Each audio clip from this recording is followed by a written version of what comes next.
ASR। आज हम पढ़ने जा रहे हैं algebra 10th class algebra lesson number 1 linear equation with two variables. और linear equation with two variables का मतलब क्या होता है कि दो वेरिएबल्स मीन्स आप कोई भी दो अलग अलग वेरिएबल्स ले सकते हैं। Means A to Z, small A to Z हम लोग यूज करते हैं किसमें, सम्स में लिए यानी न्यूमेरिकल्स के लिए, ठीक है।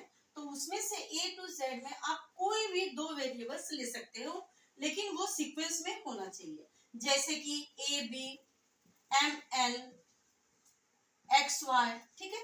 लेकिन हमारे जहन में ज्यादा करके XY ही आता है, ठीक है। इस लेसन का स्टैंडर्ड फॉर्मूला क्या है, AX plus BY plus C is equal to 0। अब इसका मतलब क्या होता है कि यहाँ पे A मीन्स होता है कोफिशिएंट ऑफ X, कोएफिशिएंट मतलब ये हमेशा नंबर में ही रहेगा, ये हमेशा नंबर में ही रहेगा।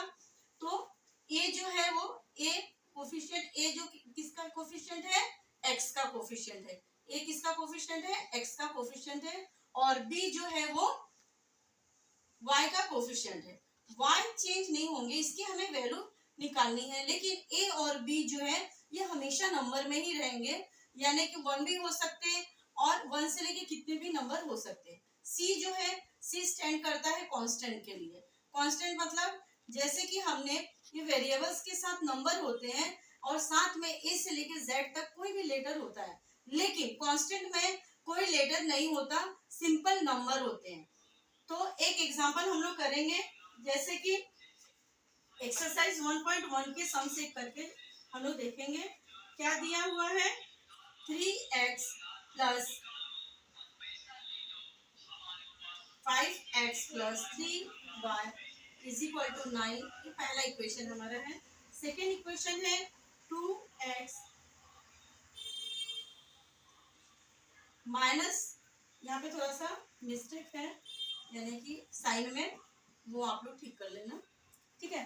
तो ये दो इक्वेशन हमारे पास है, ये इक्वेशन को हमें साइमल्टेनियसली इक्वेशन के इससे करना है।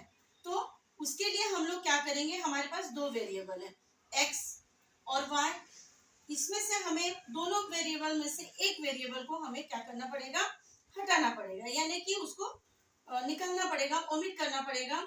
तो उस टाइम में क्या हो जाएगा, दोनों वेरिएबल्स में से एक निकलने के बाद एक की हमें वैल्यू मिल जाएगी। अब इसे या तो प्लस करेंगे या तो माइनस करेंगे। सबसे पहले दोनों वेरिएबल के हम कोफिशिएंट देखेंगे। अगर हमें x वेरिएबल्स को हटाना है तो उसके कोफिशिएंट देखेंगे। जैसे ये x के पास क्या है, 5 है और ये x के पास 2 है। दोनों की कोफिशिएंट सेम नहीं है, अलग अलग है, और दोनों की साइन सेम है, यानी दोनों ही प्लस है। तो हमें इस कंडीशन में y के पास जाना चाहिए। y के कोफिशिएंट क्या है, दोनों का सेम है और साइन भी डिफरेंट है।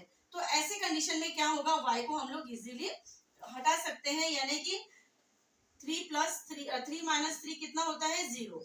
सेम वैसे ही प्लस माइनस क्या हो जाएगा, 0 हो जाएगा और y की टर्म हट जाएगा, ठीक है। तो इसको हम लोग कर लेंगे प्लस। अब ये हट गया, हमारे पास क्या बचा, 7x इज इक्वल टू 21। अब x को हम यहीं पे रहने देंगे, क्यों, क्योंकि हमें x की वैल्यू फाइंड करनी है और हम 7 को कहाँ पे ले जाएंगे, राइट हैंड साइड में। तो वो जाके यहाँ पे इसके साथ ये क्या है, इनटू में है, तो वहां जाके ये डिवाइड हो जाएगा। 7 1 जा 7, 7 3 जा 20। Therefore x is equal to 3। और x की वैल्यू 3 आई और हमें y की वैल्यू फाइंड करना है, तो हम लोग क्या करेंगे, put x is equal to 3 in equation.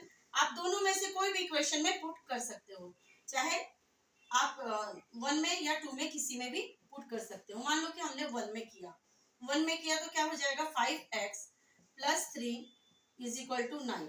अब x की वैल्यू कितना है, 3 है, तो क्या हो जाएगा 5 into 3 plus 3 is equal to 9। अब 3y है। अब y को हम यहीं पे रहने देंगे, इसको उधर लेके जाएंगे, तो 3y इज इक्वल टू 9, इधर गया तो 15 minus 15, therefore 3y is equal to minus कितना हो जाएगा, minus 6। y is equal to minus 6 upon 3, therefore y is equal to minus 2। हमारे पास x और y की वैल्यू आ गई।